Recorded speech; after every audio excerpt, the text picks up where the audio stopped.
গৌরাঙ্গ মহাপ্রভু এক সময় আমাদের বাংলাদেশে এসেছিলেন।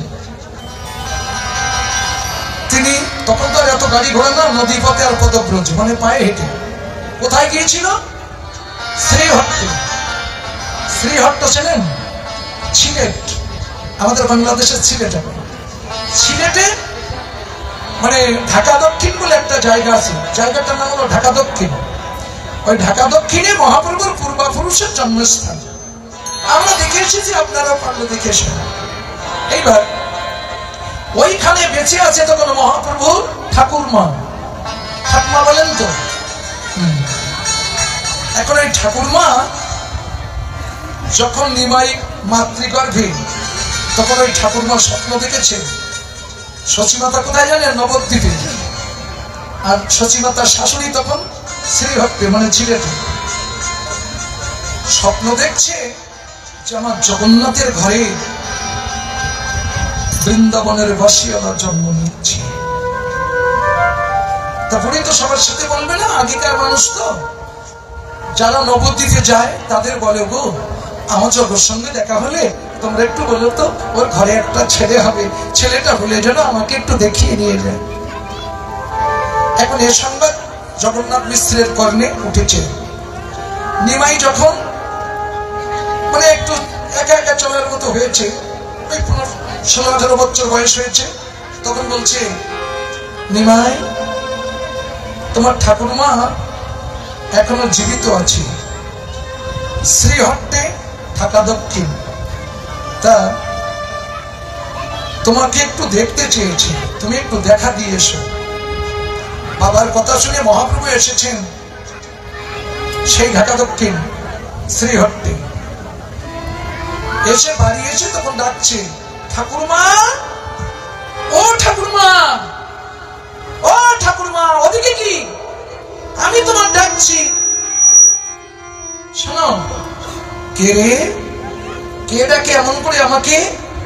আমি গো, আমি তোমার জগন্নাথের ছেলে।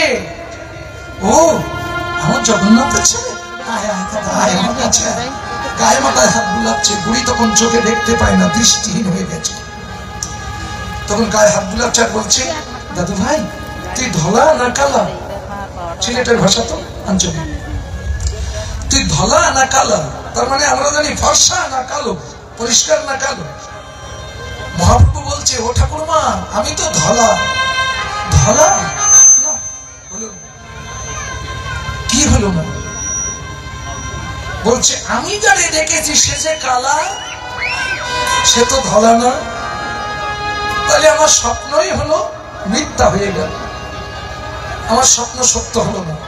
মহাপ্রভু বুঝতে পেরেছে, বলছে, ও ঠাকুরমা তুমি স্বপ্ন ঠিকই দেখেছ, তোমার সেই কালা না ধলা অঙ্গ দিয়ে ঢেকে ফেলেছে, ধলা অঙ্গ দিয়ে কালারে ঢেকে ফেলেছে, তাই আমি ধলা।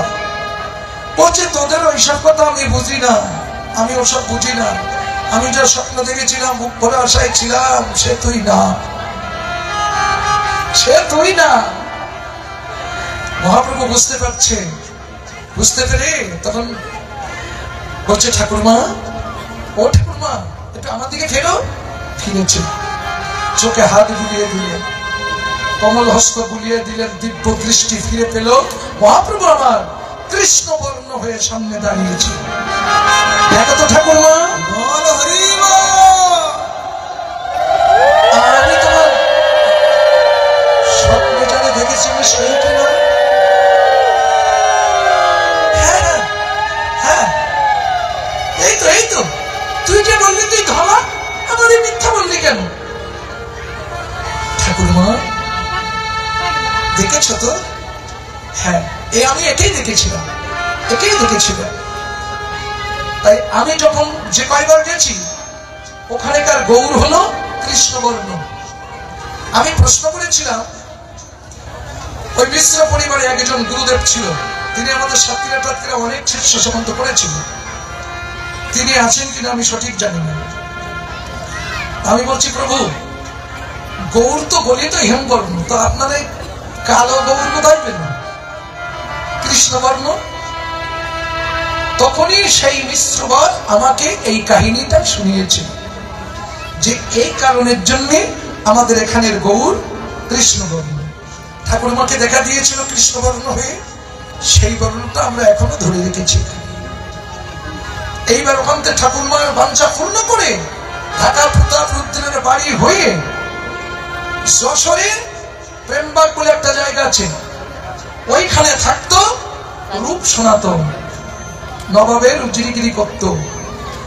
ওদের কাছে এসে বলছে, তোমরা বুদ্ধিতে বৃহস্পতি আর বিষয় কূপে পড়ে আছো, এত সুখ আনন্দের পথ ছেড়ে দিয়ে।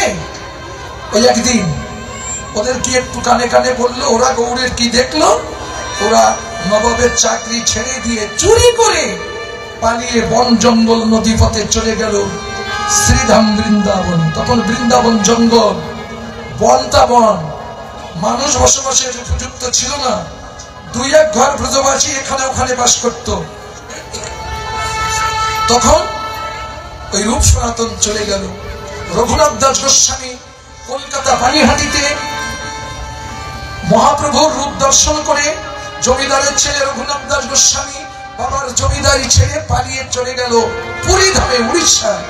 যে মহাপ্রভুর সঙ্গে মিলন হলো, তাহলে ও রূপে যে কটা নয়ন দিয়েছে সব কটা পাগল হয়ে গেছে। এমনকি গৌরাঙ্গ মহাপ্রভুর গুরুদেব পর্যন্ত পাগল হয়েছিল।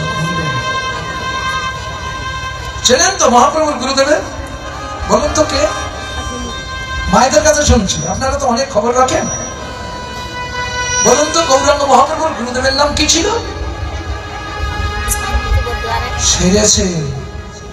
এইটুকু কথা যদি বলতে না পারো তো হিন্দু হবা কি করে? হিন্দু হতে গেলে তো এগুলো জানার বিশেষ দরকার। কীর্তনীয়রা জানে, কীর্তন গাই, তাই কীর্তনীয়রা প্রকাশ করে কেন? অজানা বস্তু মানুষকে জানাবার জন্য। এ কথা শুনেননি কোনোদিন? আমি যেখানে কীর্তন গাইতে যাই সেখানে তো ফাটাই, আমি গোপন রাখি না কিচ্ছু। আজকে আবার ভালো করে শুনে নাও, গৌরাঙ্গ মহাপ্রভুর গুরুদেবের নাম ছিল শ্রী শ্রী ঈশ্বর। মহাতের নাম করতে গেলে একটু তার কাছে শির নত করতে হয়।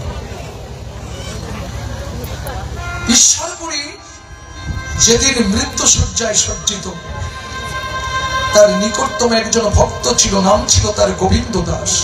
যে গোবিন্দ দাসের পদবলি আমরা খাই, ওই গোবিন্দ দাস এখন ঈশ্বরপুরী মৃত্যু শয্যায় সজ্জিত। মৃত্যু শয্যায় থেকে গোবিন্দ দাসকে ডেকে বলছেন, গোবিন্দ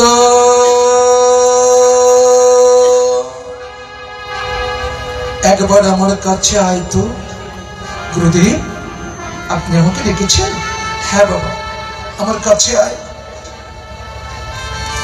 গোবিন্দ রে, আর আমি বেশিক্ষণ তোদের মাঝে থাকবো না।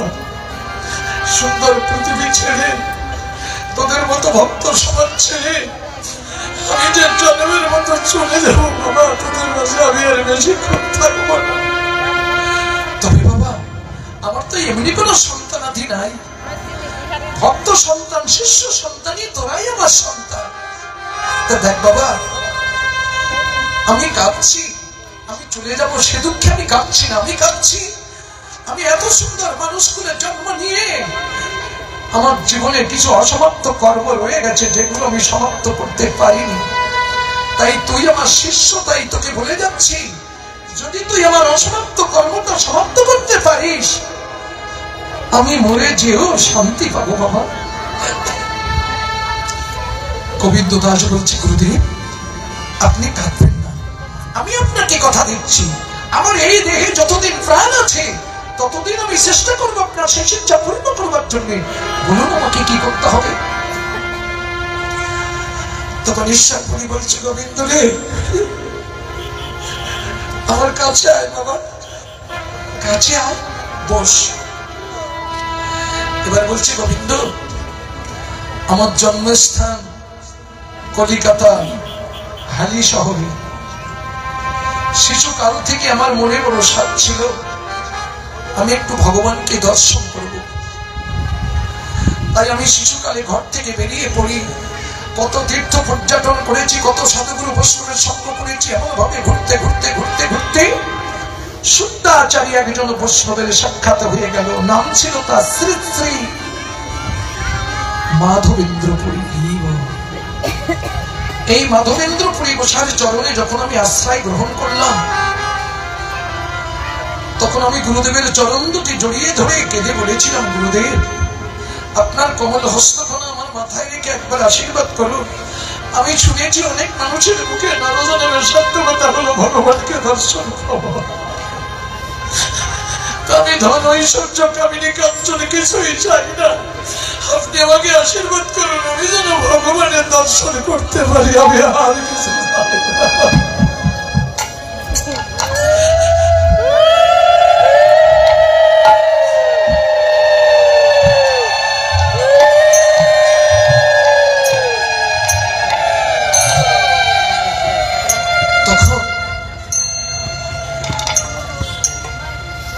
আমি গুরুদেবের এই আশীর্বাদ মাথায় নিয়ে সোজা চলে গেলাম গয়া ধামে। গয়া ধামে যে শ্রী বিষ্ণুপদের পাশে বসে আমি বিষ্ণুপদের দিকে লক্ষ্য রেখে, যারা গয়াতে গেছেন তারা অবশ্যই জানেন, আমরা মাতৃপিতৃ তর্পণ করতে যাই না গয়ায়, ওই বিষ্ণুপদে পিণ্ডদান করতে হয়। ওই বিষ্ণুপদের কাছে গিয়ে আমি করজোড়ে কেঁদে বলছি, গো বিষ্ণুদেব, লোকে বলে তুমি নেই, কিন্তু আমার মন বলে তুমি আছো। তুমি যদি না থাকবে, তোমার পদচিহ্ন কোনদিন এই পাথরের উপরে থাকতে পারে না। তুমি আছো, অনেকে তোমার দেখেছে, আমি কি কোনদিন তোমার দেখা পাবো না? দেখা দেখা দেখা ভগবান ভগবান দেখা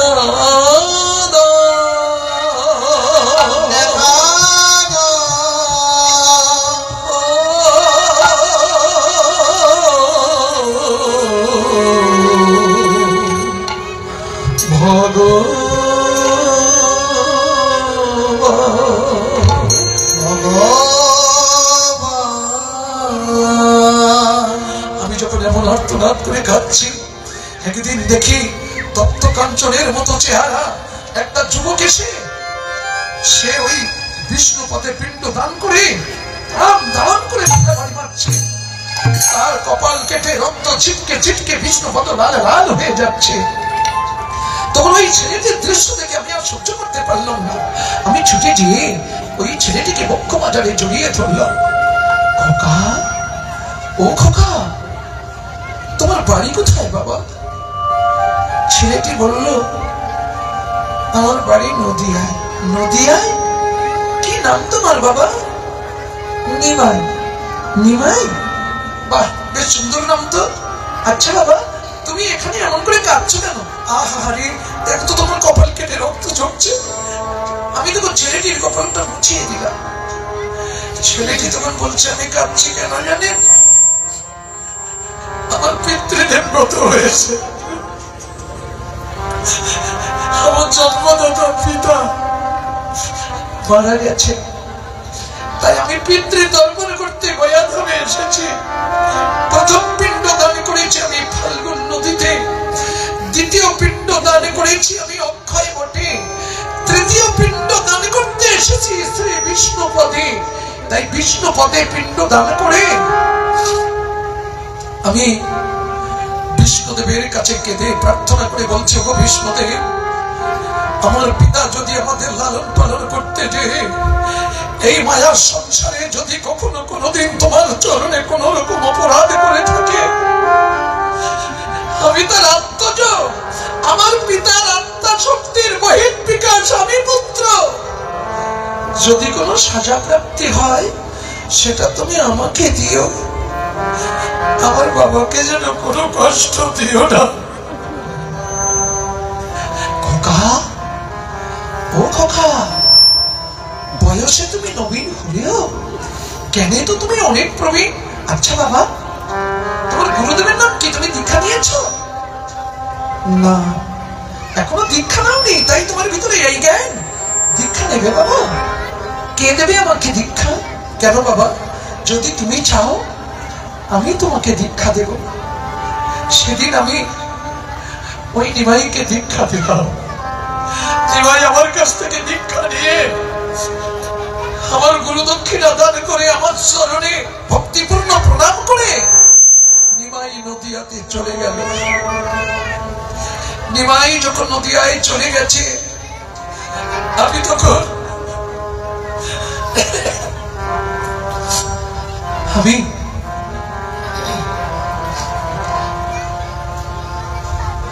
সন্ধ্যাবেলা এসে গুরুদেবের ভজন করতে বসেছি। আপনারা আহ্নিক টাহ্নিক করেন তো? সন্ধ্যাবেলা করেন, করা ভালো। কিন্তু আহ্নিক করার সময় চোখ বন্ধ করে কি দেখেন, কি ধ্যান করেন? মুখে নাই গুরু মন্ত্র জপ করলেন, কিন্তু জ্ঞান দৃষ্টি দিয়ে কি দেখেন? বাইরের চক্ষু বন্ধ, জ্ঞান চক্ষু তার বন্ধ নেই। ওখানে তখন দেখতে হয় কি জানেন? শাস্ত্রে বলেছেন, আমার কথা না, ধ্যান মূলং গুরু মূর্তি, মন্ত্র মূলং গুরু বাক্য, পূজা মূলং গুরু পদ, মোক্ষ মূলং গুরু কৃপা। তখন আমি গুরুদেবের মূর্তি ধ্যান করছি আর জপান্নি করছি, কিন্তু গুরুদেবের মূর্তি আমি একটা বার ধ্যানের ঘরে আনতে পারছি না। যতবার আমি গুরুদেবের মূর্তি আনার চেষ্টা করছি, ততবার ওই ছেলেটির মূর্তি আমার সম্মুখে এসে দাঁড়াচ্ছে। তখন আমি চিন্তা করলাম, আমি আজীবনে গৃহত্যাগী সন্ন্যাসী, শেষ বয়সে এসে আমি একটা যুবকের মায়ায় পড়ে গেলাম। এ কি ভুল আমি করলাম, কি সর্বনাশ আমার হয়ে গেল। হে জন্মে বুঝি আমার সাধন ভজন সব বিফলে গেল। গুরুদেব, তুমি কোথায় আছো জানি না, বুঝি এ জন্মের মতো আমার সাধন ভজন সব বিফলে গেল। আমি একটা বার তো গুরুর মূর্তি আনতে পারছি না, বারবার ওই ছেলেটির মূর্তি আমার সম্মুখে দাঁড়াচ্ছে কেন? তখন আমার গুরুদেব সবার অলক্ষিতে আমাকে ডেকে বলছে, ঈশ্বর তুই কাঁদিস না, তোর ভগবান দর্শন হয়ে গেছে। হয়ে গেছে? কখন, কিভাবে? আমি তো কিছুই জানি না। কখন হলো, কিভাবে হলো? ওরে, নিমাই নামে যে ছেলেটিকে তুই দীক্ষা দিয়েছিস, সেই হলো এই কলিযুগের বৎসল্য ভগবান। তোর ভগবান দর্শন হয়ে গেছে।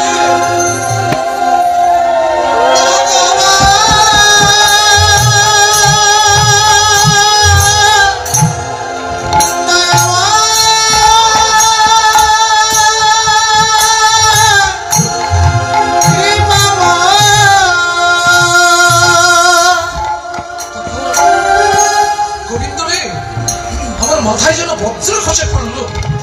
আমি তো জীবনে কখনো কোনোদিন চাইনি যে ভগবান এসে আমার চরণ সেবা করে যায়। আমি চেয়েছিলাম আমি যেন ভগবানের চরণ দুটি সেবা করতে পারি। তারপরে নিমাই কতবার এসেছে আমার খোঁজে, নিমাই যতবার আমার খোঁজে এসেছে আমি ততবার পালিয়েছি। কেন পালিয়েছিলাম জানিস? আমি তো তার গুরুদেব, সে তো কারোর বাধা নিষেধ মানবে না। আমার দেখা মাত্রই সে আমার চরণে প্রণাম করবে। শিষ্য যদি গুরুর চরণে প্রণাম করে, মানা করলে শোনে নাকি? ও কারোর কথা মানবে না। তাই নিমাই যতবার এসেছে আমি ততবার পালিয়েছি। পালাতে পালাতে আমার জীবনের শেষ দিন এসে গেছে, আর আমার পালাবার জায়গা নেই। তাই তোকে বলে যাচ্ছি গোবিন্দ, আমার মৃত্যুর পরে আমার প্রভু গম্ভীর হয় ৩.৫ অন্তরঙ্গ ভক্ত নিয়ে লীলা করছে। রায় রামানন্দ, শরৎ দামোদর, সিটি মাইতি আর মাধবী দাস। তুই আমার হয়ে যদি গম্ভীরায় যে মহাপ্রভুর চরণ দুটি সেবা করতে পারিস, আমি কথা দিলাম বাবা, আমি সবার অলক্ষেতে তোর হাতের উপরে হাত রেখে আমি প্রভুর চরণ দুটি সেবা করে গেল। কত বড় আশা! নিজের সন্তানের প্রতি আপনি এতটুকু আশা রাখতে পারবেন না, কিন্তু একটা গুরু শিষ্যের প্রতি কত আশা! যদি গুরু বাক্য শিরোধার্য না করো, তোমার সাধন ভজন ভগবান পাওয়া কিচ্ছু হবে না। তাই তখন এই বলতে বলতে ঈশ্বরপুরী দেহ রাখলেন। গোবিন্দ দাস গুরুদেবের সব দেহের সৎকার সেরে সোজা চলে গেছে গম্ভীরায়, উড়িষ্যায়। এখানে মহাপ্রভু আজকে রাধা ভাবে বিভাবিত, নিজেকে রাধা মনে করে আর রায় রামানন্দকে বিষয়সখী মনে করে রামানন্দের কণ্ঠটা জড়িয়ে ধরে আর্তনাদ করে কাঁদছে। বিশাখা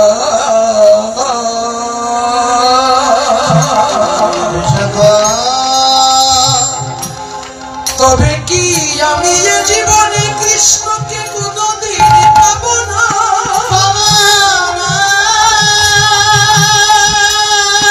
কত যত্ন করে যে বাসর সাজিয়ে রেখেছি,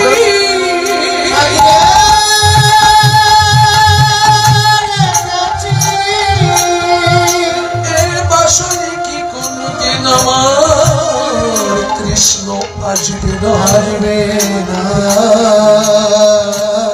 তবে কি জানো আমার বৃথা যাবে,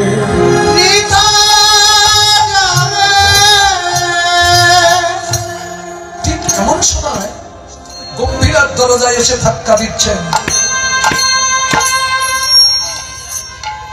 মহাপ্রভু বলছে, স্বরূপ, এই স্বরূপ, দেখো তো দরজায় কে এসেছে। স্বরূপ ছুটেছি, দেখে একজন শুদ্ধাচারী বৈষ্ণব দাঁড়িয়ে আছে। কে তুমি বাবা? আমি গোবিন্দ দাস। গোবিন্দ দাস? কোন গোবিন্দ দাস তুমি? আমি ঈশ্বরপুরীর শিষ্য গোবিন্দ দাস। ও, তা তুমি এখানে কি জন্য এসেছো? আমি এসেছি মহাপ্রভুর সঙ্গে একটু দেখা করতে চাই। হে দেখো বাবা, মহাপ্রভুর বিনা অনুমতিতে এই ঘরের মধ্যে কারও ঢুকতে দেওয়া হয় না। তুমি একটু অপেক্ষা করো, আমি মহাপ্রভুর কাছ থেকে অনুমতিটা নিয়ে আসি। স্বরূপ প্রভুর কাছে এসেছেন। প্রভু বলছে, স্বরূপ, কে এসেছে দরজায়? স্বরূপ বলছে, প্রভু, গোবিন্দ দাস নামে একজন বৈষ্ণব এসেছে। গোবিন্দ দাস? কোন গোবিন্দ দাস? তিনি নাকি ঈশ্বরপুরীর শিষ্য গোবিন্দ দাস। কি বললে? ঈশ্বরপুরী, ঈশ্বরপুরী, ঈশ্বরপুরী। হ্যাঁ হ্যাঁ, ঈশ্বরপুরী তো আমারও গুরুদেবের নাম। তবে কি আমরা দুইজনা একই গুরুর শিষ্য? ও স্বরূপ, জানো এই জগতে এক মায়ের গর্ভে যেসব ভাই বোনেরা জন্ম নেয়, যে কদিন বেঁচে থাকে সেই কয়দিন এদের সঙ্গে সম্বন্ধ থাকে, মৃত্যুর পরে আর কারোর সঙ্গে কোনো সম্বন্ধ থাকে না। কিন্তু গুরু ভাই যারা আছে, এক গুরু শিষ্য এহ জগতে যদি তাদের সঙ্গে পরিচয় না থাকে, পারমার্থিক জগতে এরাই হয় কোথায় আমার গুরু ভাই, কোথায় আমার গোবিন্দ দা, কোথায় আমার পারমার্থিক জগতের আপনজন? মহাপ্রভু উন্মত্ত পাগলের মতো ছুটলেন। ছুটতে ছুটতে দরজায় এসে গোবিন্দ দাসকে বক্ষ বাজারে জড়িয়ে ধরলেন। গোবিন্দ দা, ও গোবিন্দ দা, তুমি ভালো আছো তো? গুরুদেবের কুশল কথা শুনে নেন তো গোবিন্দ দা। প্রভু, গুরুদেব আজ আমাদের মাঝে নাই। গোবিন্দ দা, এত বড় কঠিন কথা বলতে তোমার মুখটা বন্ধ হয়ে এলো না? জানো গোবিন্দ দা, দীক্ষা নেওয়ার পর থেকে আমি পাগলের মতো শুধু গুরুদেবকে খুঁজে বেরিয়েছি। আমি কোনোদিন গুরুদেবের দেখা পাইনি। এ জীবনে কোনোদিন গুরুদেবের চরণ দুটি সেবা করবার সুযোগে জীবনে আমি কোনোদিন পাইনি। আজকে তুমি তার মৃত্যু সংবাদ শোনাচ্ছ। গোবিন্দ দা, তোমার কথা শুনে আমার কি মনে হচ্ছে জানো? আমার মনে হচ্ছে বুঝি আমার সাধের জন্য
তখন বলছে, প্রভু গুরুদেব বলে গেছেন, মৃত্যুকালে আমাকে বলে গেছে তোমার চরণ দুটি সেবা করতে, তাই আমি অনেক দূর থেকে ছুটে এসেছি।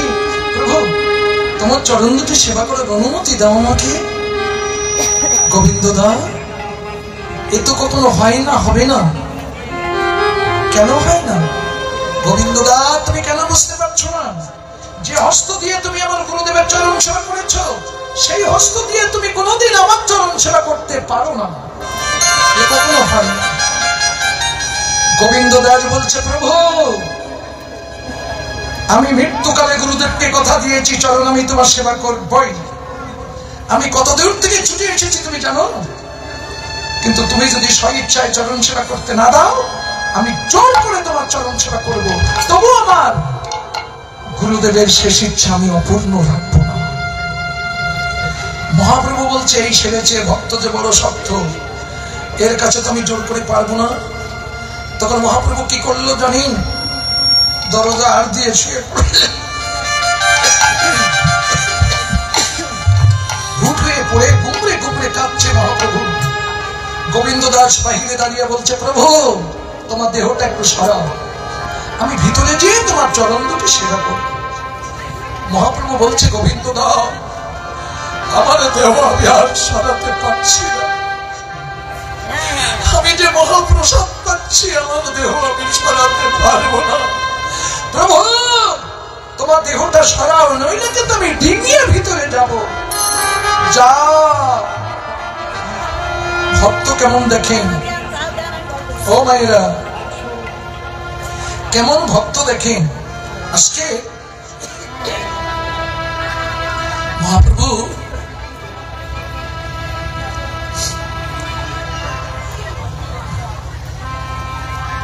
গোবিন্দ দাসের অঙ্গে যে বহির্বাসখানা আছে না, সেই বহির্বাসখানা নিয়ে মহাপ্রভুর অঙ্গের উপরে ফেলে দিয়ে মহাপ্রভুকে ডিঙিয়ে ভিতরে চলে গেলেন। ভিতরে যে সুবর্ণের ভৃঙ্গারে ভরি সুশীতল বাড়িয়ানি চরণ দুখানা উপরে রেখে এক হাতে জল ঢাকছে, এক হাত চরণে গুলাচ্ছে। আহা, মহাপ্রভু চরণ পরশ পেয়ে গোবিন্দ দাসের যেন বাহ্যিক স্মৃতি শূন্য হয়ে গেছে। তার প্রেম যমুনায় উজাড় বহিছে, দুই নয়নের জল ঝরঝর করছে মহাপ্রভুর চরণে। ভৃঙ্গার থেকে যতটুকু জল পড়ছে তার দুই নয়ন দিয়ে পড়ছে। তখন চরণে হাত বুলাচ্ছে, হঠাৎ করে গোবিন্দ দাসের হাতের উপরে থপ করে একটা হাত রাখলেন। গোবিন্দ দাস চমকে উঠেছে, কে কে কে যেন আমার হাতের উপরে হাত রাখলো? ওই এখানে তো কাউকে দেখছি না, কে হাত রাখলো? কোথায় গেল? কে সে? যখন দেখতে পাচ্ছি না, তখন হঠাৎ করে মনে পড়ে গেছে, হ্যাঁ হ্যাঁ, আমার গুরুদেব যে আমাকে বলেছিল যে তুই যখন মহাপ্রভুর চরণ দুটি সেবা করবি, তখন তোর হাতের উপরে হাত রেখে আমি প্রভুর চরণ দুটি সেবা করে নেব। তাই বুঝি আজ আমার গুরুদেব আমার হাতের উপরে হাত রেখে তার শেষ ইচ্ছাটা পূর্ণ করলো।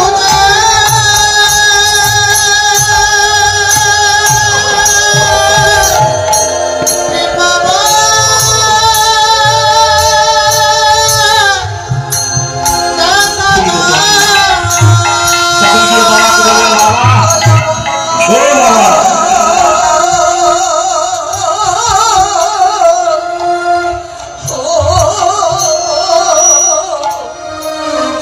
ওগো ভগবান,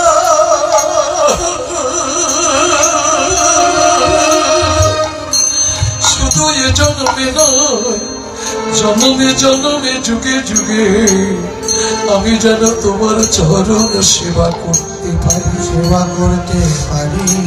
গোবিন্দ দাস সেদিন থেকে মহাপ্রভুর চরণে আত্মসমর্পণ করে দিলেন। মহাপ্রভু গোবিন্দ দাসকে আত্মসম করে নিলেন। আত্মসম করে নিয়ে তখন গোবিন্দ দাস মহাপ্রভুর কৃপা লাভ করে আমার এই কীর্তন জগতে একজন পদকর্তা হয়ে গেল। যে গোবিন্দ দাসের রচিত পদের উপরে আমার এই রূপমানের গৌরচন্দ্রিকা।